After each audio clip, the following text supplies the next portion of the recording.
Ya, jadi bukan kita sibuk untuk menghujat, bantu supaya bertobat. Bagaimana bertobat itu? Tobat itu kembali kepada jalan yang benar.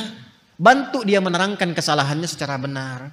Bantu dia mengakuinya dengan benar. Mampu dia meniti jalan dengan benar. Mampu meminta maaf dengan cara yang benar. Mampu berjanji untuk mengoreksi kesalahan sehingga menjadi pribadi yang benar. Sehingga kita banyak diuntungkan. Kesalahannya terbuka, dosa-dosanya terampuni, yang kurang bisa diperbaiki, yang salah kemudian juga diperbaiki, dihukum sesuai dengan kesalahan, dan untungnya dia tobat menjadi yang baik.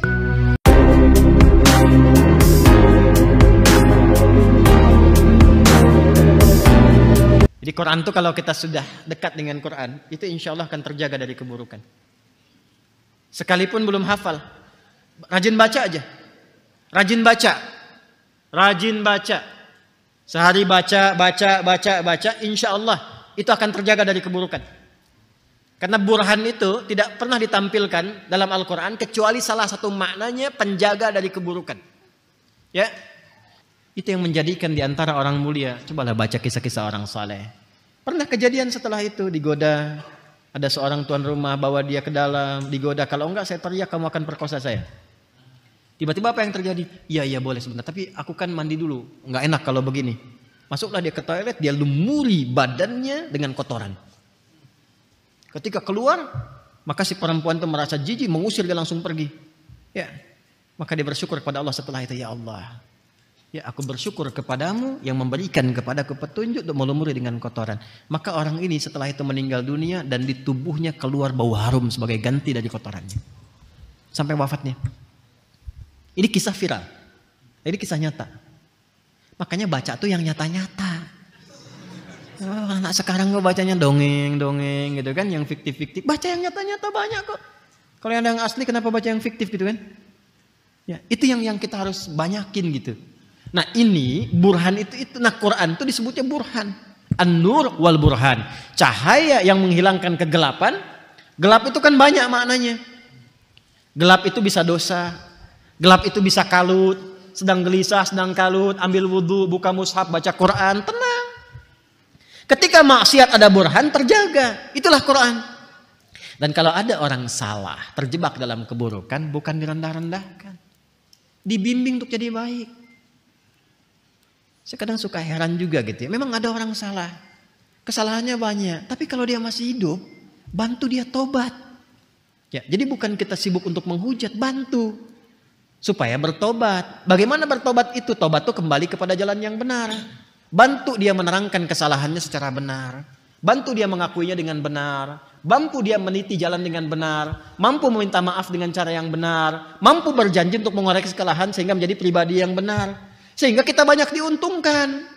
Kesalahannya terbuka, dosa-dosanya terampuni, yang kurang bisa diperbaiki, yang salah kemudian juga diperbaiki, dihukum sesuai dengan kesalahan, dan untungnya dia tobat menjadi yang baik. Terus apa untungnya dengan menjelekkan orang, menghujat orang? Apa untungnya? Tidak ada. Kesenangan, kepuasan, puas menghujat orang. Untuk apa? Kalau mau dihujat, yang dihujat itu keburukan perbuatannya. Bukan orangnya. Perbuatannya yang dicela. Penipuannya yang dicela. Ya? Apa lagi? Korupsinya yang dicela. Judinya yang dicela. Pencuriannya, pembunuhannya yang dicela. Itu yang dicela. Supaya perbuatan itu dianggap buruk. Ketika dianggap buruk, ditinggalkan. Makanya dulu perilaku yang buruk itu dilekatkan kalimat-kalimat yang buruk pula. Nggak diperbagus. Dulu, maaf ibu ya, perempuan yang keluar malam kan kata-katanya langsung kotor. Laki-lakinya juga begitu, pezina.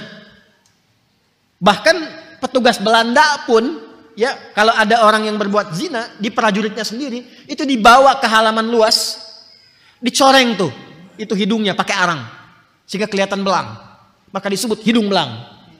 Asalnya dari situ. Baca sejarah yang betul. Ya.